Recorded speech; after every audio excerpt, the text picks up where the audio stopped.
क्या एक बेगुनाह की हत्या से खुदा को खुशी मिलेगी?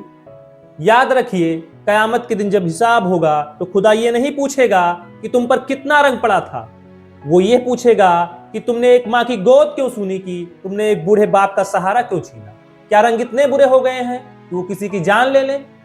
क्या कोई भी मजहब ये सिखाता है कि अगर गलती से रंग का एक कतरा पड़ जाए तो उसका बदला कत्ल से लिया जाए?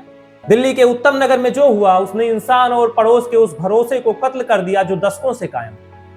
उत्तम नगर की एक 11 साल की बच्ची मासूमियत में अपने पिता पर गुब्बारा फेंकती है। वो गुब्बारा गलती से पड़ोस में रहने वाली एक मुस्लिम महिला को लग जाता है और उसका बदला एक निर्दोष के खून से लिया जाता है। यहां सवाल उठता है कि क्या खता इतनी बड़ी थी कि माफी की गुंजाइश खत्म हो गई थी?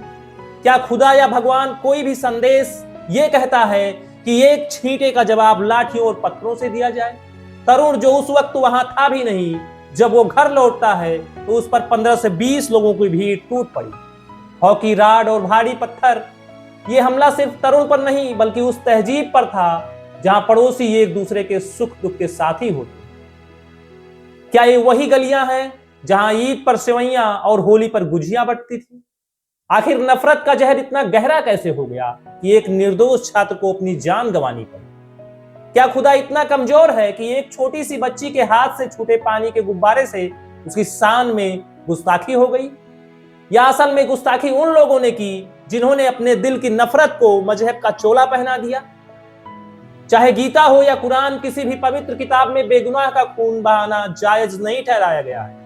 अगर कोई कहता है कि वह अपने मजहब की इज्जत के लिए लड़ रहा था, तो उसे सोचना चाहिए कि क्या एक बेगुनाह की हत्या से उसके खुदा को खुशी मिलेगी?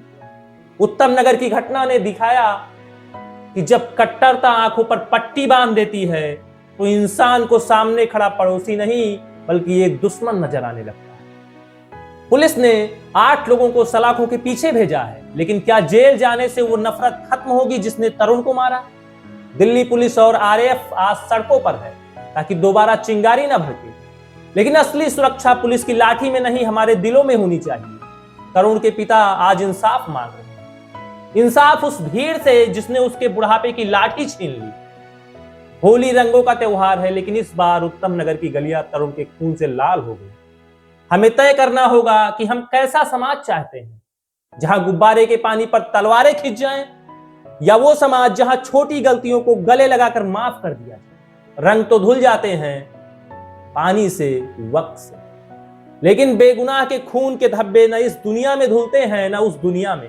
उत्तम नगर की ये चीखें हमें याद दिलाती हैं कि हम मजहब में तो बहुत आगे निकल गए हैं, लेकिन इंसानियत में बहुत पीछे छूट गए। तरुण की इस शहादत पर और इस बढ़ती नफरत पर आपकी क्या राय है? क्या आपको लगता है कि धर्म के नाम पर ऐसी हिंसा करने वाले असल में अपने ही धर्म को बदनाम कर रहे हैं? अपनी राय कमेंट में जरूर दें। शांति बनाए रखें।